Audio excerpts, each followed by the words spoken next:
The report talks about closing trails and already trails that have been identified to be closed. And I think that is not an appropriate action that should be taken before a study has been performed to understand where we need trails and how many trails we need. I acknowledge that some of the trails may not be built to the appropriate standard today, but that's not a surprise since the maintenance agreements are not yet in place, and it's difficult to formally maintain those trails. Second is on environmental concerns, and this is something that's near and dear to my heart. I was formerly a director of Leave No Trace Canada, and we know that we can build trails that allow us to engage in recreation in a way that has little to no environmental impact if they're done right. And I think the From Mountain Best Practices has shown that as well. I'll be quite frank in that a lot of people get quite sensitive when environmental concerns are thrown out as a reason to close trails without a lot of scientific evidence, because the science is clear. If there are concerns about the environmental impact, dogs, to be quite frank, that are more likely to run through the swamps and in the creeks and defecate are a much bigger concern than the mountain bikers ever would be. And then third, the report suggested that the council or that staff they're going to direct the consultant to make recommendations for specific hiking only trails. And again, it really makes me ask here, has staff already decided what's going to happen and now we're going to pay a consultant $100,000 to back staff up, or are we actually going to look at this with an open mind? Because best practices in trail management are not to have hiking only loops. What you end up with there is you end up with people have to go to the same trails all season long. Whereas instead, if you use other ways of managing trail use, everybody in the community gets to enjoy the full diversity of trails over the course of the season. In Washington State, they have things, for example, where they'll say, this trail you're allowed to mountain bike on this trail, but only on Wednesdays and Fridays and Sundays. And other days it'll be hiking only. It allows conflicts to be managed, and everyone still gets to enjoy the trail. I do get concerned about the impression being given that some elements are a fait accompli, I do want to be open to feedback from all sources, and but I also, the pushback is the community needs to recognize that the environment needs to come first, and that doesn't mean that we can't have a robust mountain biking trail network on the North Shore. It just means that there are going to be times when Mr. Maskell comes to the community and has to say, I need to close this because of environmental damage, and we really need to be supported by the leaders of the community to make those changes if it's justifiable. You're always trying to find, more vertical, something more challenging. And so when I look at this report, and which I'm totally supportive of, and yes, we absolutely need to encompass all of the users into this discussion, and we need to listen to those that are on that mountain, whether they are mountain bike riders or hikers or orienteers or runners. There's horses in those trails as well. There's all sorts of different things that we need to try to encompass into this plan. So I want to look at this area, but we also need to look at the entire North Shore. We need to talk to West Vancouver.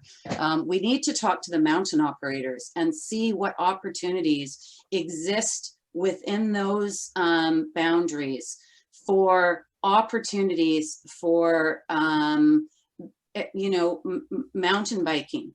And certainly in the letters that we received, there was a lot of, I think, young energy wanting to have bigger jumps, higher jumps, more technical jumps, and where can that go? We know what goes on at Whistler. We have 3 local mountains in our backyard. What kind of opportunities exist there? So I think this is a good first start. I think we need to bring more of those landowners and those operators together at the table to start talking about some of these opportunities. And we absolutely need to provide more resources to our Parks Department to do this work. Lots of great points have been made already. I agree with a lot of what Councillor Murray said, and with regards to our community being the birth of the sport of mountain biking, and really these trails being a real defining characteristic of our community in so many ways. So I note that we have received a lot of attention, particularly from the mountain bike community, with, I think at my last count, over 100 emails on this topic in the last few days. One of the themes I think I've heard and I think is going to be really key to the success of any plan is collaboration. With regards to the NSMBA as an organization, I will say, as I've said before, I believe we have a true partner, and I think that they deliver significant value to our residents by building and maintaining this trail network that for many of us is part of our daily lives. And I believe they represent far more than just the mountain bike community. And I think the work that they do goes far beyond the staff resources that we have available. And that the Frome Trail Maintenance Agreement is a model that we could potentially use when we look at Seymour. One of the other themes that we heard in the mountain bike community in particular is that they want to see more trails, a greater variety of trails. And I think that's something that we should be considering.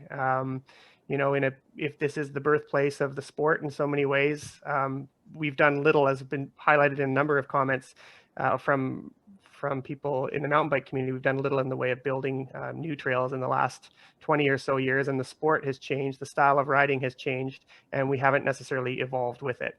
So I think there's an opportunity there with regards to the types of trails that we have and could look at having in the future. I also wanted to say that we've learned lessons from Frome, and there's still a lot of unauthorized building going on Frome. And I'm not quite sure, I sort of understand, but I really don't understand why we all can't work together to get a solution that is a win-win on both sides. And it seems to be that there's sort of a smaller group that has kind of either a lack of understanding or a sense that public land is their land and they can do what they want on it. And as Councillor Murray just said, I'm not kosher with that either. The other thing about that is we haven't had enough staff to do what we needed to do on Frome. There have been lots of issues and lots of things come up, and we just simply don't have the resources and the staff to deal with a plan on Frome. And now we're moving to another plan on Seymour.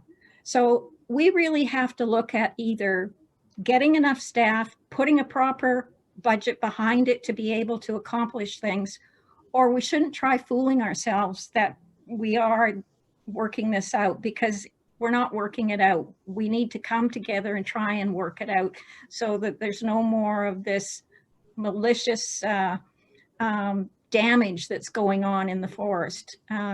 It's really upsetting, and the environment should come first, absolutely first. So I do want to acknowledge and ask staff to comment on the working with Tsleil-Waututh and Squamish and potentially Musqueam as well on that, because that hasn't come up yet. So I think that's important. Mr. Joyce, can you respond? Just through you, Worship, we will develop a terms of reference what we will do, but that will absolutely be part of that outreach. We will be talking, as we do with TWN and Kates Park and Squamish. So yes, the two First Nations will be consulted. Thank you. I really do want to have everyone, and looking to the North Shore Mountain Bike Association, who has a lot of folks in the biking space, and then any groups that work with hikers, like trying to really engage obviously with all of the different user groups to find ways to work together, because I think we are faced with limited infrastructure. We're in a climate and ecological emergency. We need to really be thinking about cumulative and life cycle impacts of things. So I do think, I think back to the days when I was working on single-use plastics, and the old meme about like, what difference does my bag make, says 7 billion plastic bags. And so I think it is sometimes with trails that everyone thinks that what they're doing isn't having an impact, but it's the cumulative impact of that we need to really educate the community about, because I think that is really important. I think mountain biking is a core part of so much of what our community here is in North Van and on the North Shore. Just reading through, I think it's up to 189 emails over the past couple of days now, reading how important the trail network is to people. How many people have chosen to move here and build a life here and raise a family here because of the trail network, because of that access to the outdoors. So this is a really important topic. It's at least by email count about as important as Christmas lights at this point in time. So how we go about this process of defining a plan for this trail network long-term on Seymour is really important. Looking forward, I'd really like to hear more about how the public engagement process is going to look. We talk about Seymour. I'd actually say Seymour has more access compared to Frome. There's lots of comparisons we can make to existing process, but I think going into this one, I'd like to see it a little bit more open-minded than at least my perception of the Frome process was, looking at providing more opportunities for recreation in the Seymour area, looking at a long-term plan that's not just classifying trails and decommissioning or upgrading, but actually a trail development plan that includes multiple points of access. Seymour, you can drive to the top. It's different than Frome. You can access it from 4 or 5 different places from along the bottom and the sides. And so there's a lot of improvements that can be made just on access and connectivity. Engaging people is going to be really important here. In my history of being on the other side of the equation where Cooper is now, people are very passionate about the trails, about their individual little favorite section of trail. And so reaching out to people and really having people involved in the plan and co-creating this plan with us, I think is very important.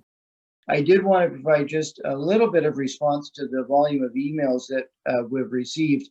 And I start by observing that, as has been stated, we're at the beginning of a process, not the end. A lot of the emails had very detailed commentary about where they wished this process to lead. And all I would say is that what we're doing now isn't finalizing our Seymour Trail Plan, but beginning a process that will allow us to come up with a Seymour Trail Plan. And for my part, let all interested parties be rest assured that I very much favor full collaboration with all the different jurisdictions and landowners, but also full collaboration with all the stakeholders. Yes, full collaboration with the mountain bikers. I'm very interested in meeting their needs, but there are also the other user groups. And for my part, I think our goal is to find win-wins, find solutions whereby all the different user groups feel that their needs are met. I will say that over all my observations on this, environmental protection has to be the top priority. But beyond that, I believe that with careful analysis, with detailed and appropriate public engagement from the different user groups and jurisdictions and landowners, I do think we can find solutions that will work for everybody. I thank everyone for their input, and I look forward to a great plan that meets the needs of the users of these trails.